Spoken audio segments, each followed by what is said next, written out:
G'day, my name's Steve and this is Reevesy Workshops, and this is building the Garratt part 5, continuing on with the rear coal tank, water tank for the Garratt. Next is to do the big pieces of the hinge.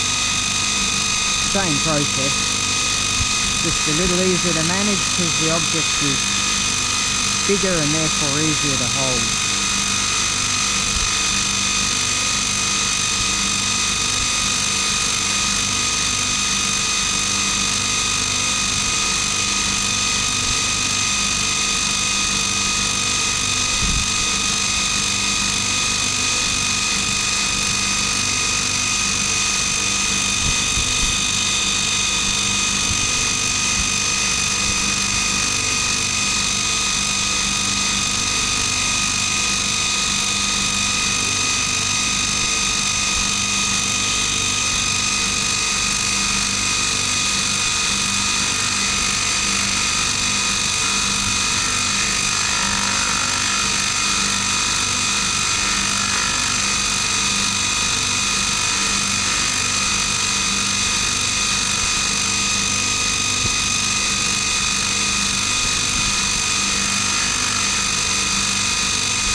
Next I'm just going to file the little radiuses that the laser cutter has left so we can get it to fit in the slots.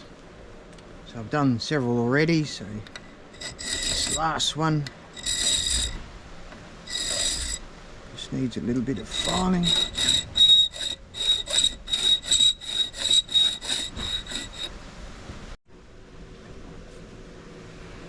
Then I'll just do the slots.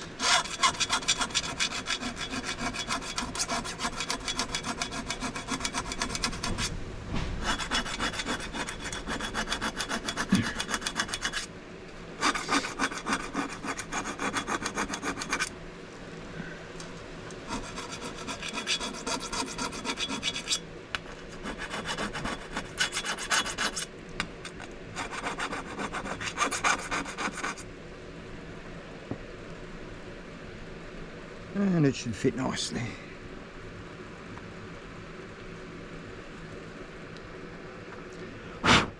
Yep.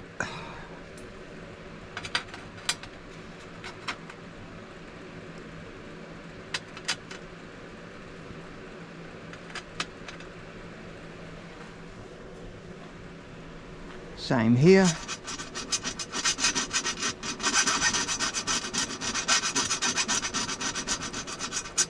Get rid of some of the slag left by the laser cutter. Should be enough. Yep. When I showed you how I located the bushes and pins on the first tank, we used a cardboard pattern. This time around I've decided to use the base of the rear tank as the pattern, and I made up these little guides, and this I can use to make a little center mark.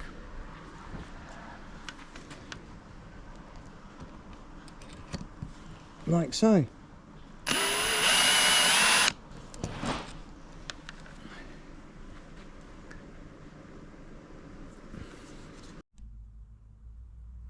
Just got the next lot of material back from the sheet metal worker after he's bent it for me. So this is the rear tank, very much in the raw, as you can see, has still got its protective coating on it.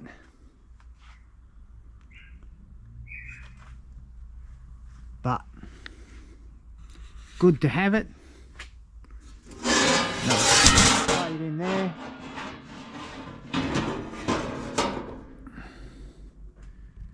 So now back, we're doing more of the angles. He also TIG welded these for me as well. It's a beautiful job.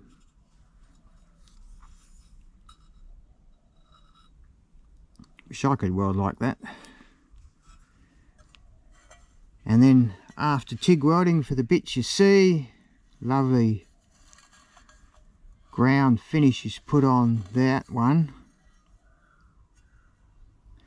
Sometimes the professionals can do better than we can, and it's well worth spending the money getting to help you out. Some of the plate work's a bit too big to fit into my milling machine or my drill, so I'm going to have to drill and tap holes freehand. Now of course you run the risk of breaking a drill if it's off center, so I made these little drilling guides up. It's made of offcuts of material that's sitting in the scrap bin, large in diameter to keep it stable. And then all I have to do, you can see I've machined the face there and the drill's at 90 degrees. And all I've got to do is locate it in the hole. Very carefully drill it. Similarly, I made a one up for the tap.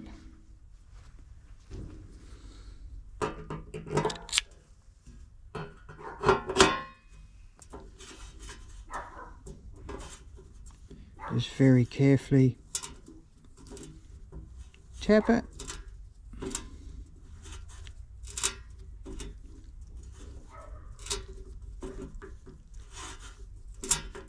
And the guide holds the tap square to the plate, as well as stopping it wriggling around and running the risk of breaking it.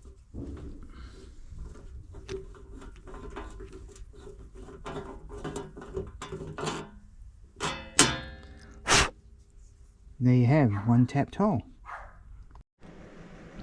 The first bit of plate work I've decided to work on is the top plate. This part is where the coal will go eventually, and you can see the two water filler lids here either side of the headlamp stand, and then I've put a big manhole in the top for cleaning the tank. The base of the rear tank coal bunker has come back. You can see where the pin has been welded here, and here's one of the sockets, the welds on the other side. This is all nice and clean because I believe he sprays a bit of acid around it that cleans it all off. Two more welds here. There's the other side of those pins, and then you can see where the sockets have been welded. I got a little bit of warping off the sheet, which is unavoidable, but it was very small and it'll be easy to get rid of. So the next thing to do is to drill the holes in the floor here and mount it up properly. And here's the hinge section that you saw me do on the linishing machine. Once again, these white marks are where he's run the acid along and burnt all the flux away and neatened the job up, which is pretty good. I got him to weld the coal chute on as well. This side of the coal chute, we've ground it all down using a 4-inch grinder. This is a polishing wheel on here, but you can actually get a Scotch-Brite version of that. So you use this particular one here, which is 80 grit, to do the initial grinding on your grinding wheel, then you follow that up with the Scotch-Brite wheel, and that polishes the bad grinding marks out and cleans that all up, and by the time I paint all this you won't see it. There's the other one. There's a comparison. I've decided to drill and tap the longest pieces of angles that hold the tanks together, as it's the most time consuming, and the way I figured it,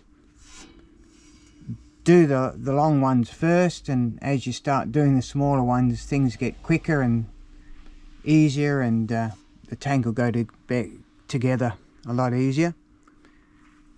So I've been assembling them as I go along. You can see the tank starting to develop a little bit of character. Now we've got all those screws in place. Some more of the angles here on the coal chute, and also on the flooring of the tank. So things are happening. Starting to make good progress with the drilling and tapping of the angles and fitting everything to the tanks. You can see here they're all bolted in. Many hours worth of work due to the large number of them needed. You can see that's the pocket there for the mechanical lubricator at the top, and to the right is the air fittings, little box for that. This is all the water space. I put one of the plates in, two of the plates actually, and they're all fitting together quite nicely. This is the pocket for the air fittings. There's the lubricator one. Countersunk screws in the bottom floor so I can mount it directly to the foot plates. So it's starting to come along now. I've got the top plate of the tank fitted up now, and this took quite a lot of work to do, and the reason why is the tank is slightly out of square. That's nobody's fault. That just has to do with the way metal bends up when it's being done by the sheet metal worker. As a result of that, the top plate is slightly out of square with these sides. It's only a small amount, but it meant I had to do things like these holes here, these screws go in, had to be slightly elongated in order to be able to get the screw to fit. The other slight problem I had was thickness of materials, and this stand didn't sit against the back edge here properly, so I had to put slots in these holes here to enable those screws to go down. So there's quite a bit of fiddling and fussing to get it to work. Another thing I found, and maybe I didn't read the drawings properly, I actually drilled and tapped this plate. There's a seat that goes on here and nothing else on the top, so there was no need for these tapped holes. So what I did is I put screws in here, milled the ends off them, and then filed this all flush. Once that's painted you won't realise that it had tapped holes in it. Here's the plate that the seat sits on, so we have no screws on top here because that plate is sitting flush on this piece of angle. The other thing I noticed is I could have put countersunk screws under here, but I thought I would leave them as button heads because you can see this gap here, and that means that this seat isn't going to damage all that plate work that's under here when the locomotive is in use. It won't matter that the plate sits on top of these button heads, it's not going to damage anything. Another little modification I decided to make was I've used countersunk screws here instead of the button heads. As this is the coal chute here, and you're going to have your shovel shoveling coal, well, you would hit the shovel against that. So I wanted a nice smooth surface so you can get in to do the coal. The other thing I'm going to do is I'm going to put little extension pieces on these filler lids, and I'm going to raise them up here, and that way this whole top of the tank can become coal space. So I've got coal in here and coal in here, and that should double my coal capacity. Here we are with the seat on. You can see that it's hinged at the front here, and of course the idea is that you can swing the seat off to get access at the coal space. So looking pretty good. Starting to make good progress now. The last plate to be fitted to the tank is this load sharing panel. So what this is doing is you've got the seat directly above it, so it's taking the weight of the driver and sharing the load with here, so the rest of the structure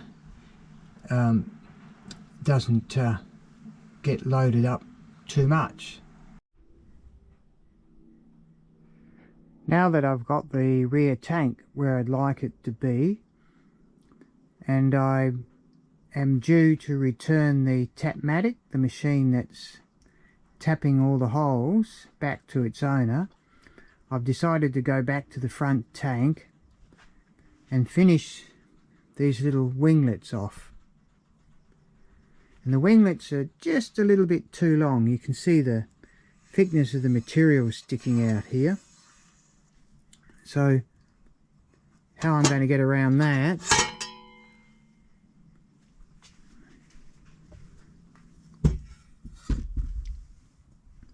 is by marking out the ends here and scribing a line, then go over to the linishing machine and linish these down. And then you can see I've had to elongate the holes a little bit in order for that winglet to fit. To get the edge straight is a pretty simple technique. So what I do is I use a ruler, place it against the edge, and I look for the valleys and any hills by getting down and looking at the daylight that's appearing from the back of the ruler. And where you know the high spots are, just use my file and I can very carefully file out the high spot. And you'll notice I've got it on an angle. I'm not draw filing like this. I've got it on this angle to try and maximize the amount of file that's on the edge, and that helps to get things straight. And then I'll just go along the entire length, check it against the ruler again, and just keep going until I've got all the highs and lows out and it's a uniform edge.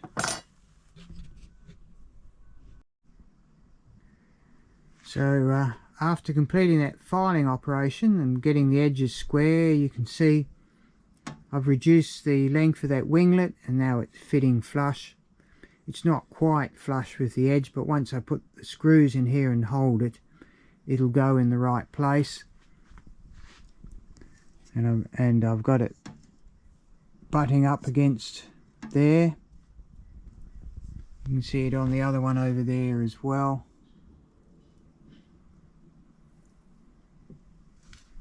Next stage is to put a row of holes in here.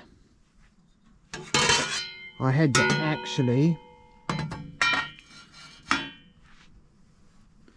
reduce the length of this piece of angle a little bit to give me a little bit more room, and on the other one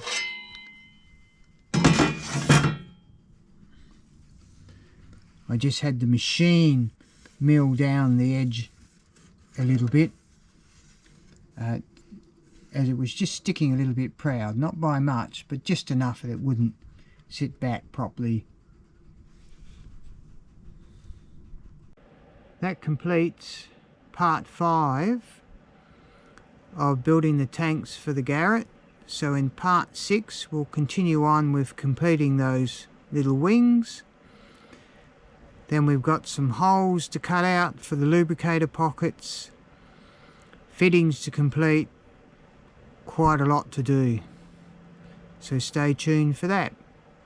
See ya.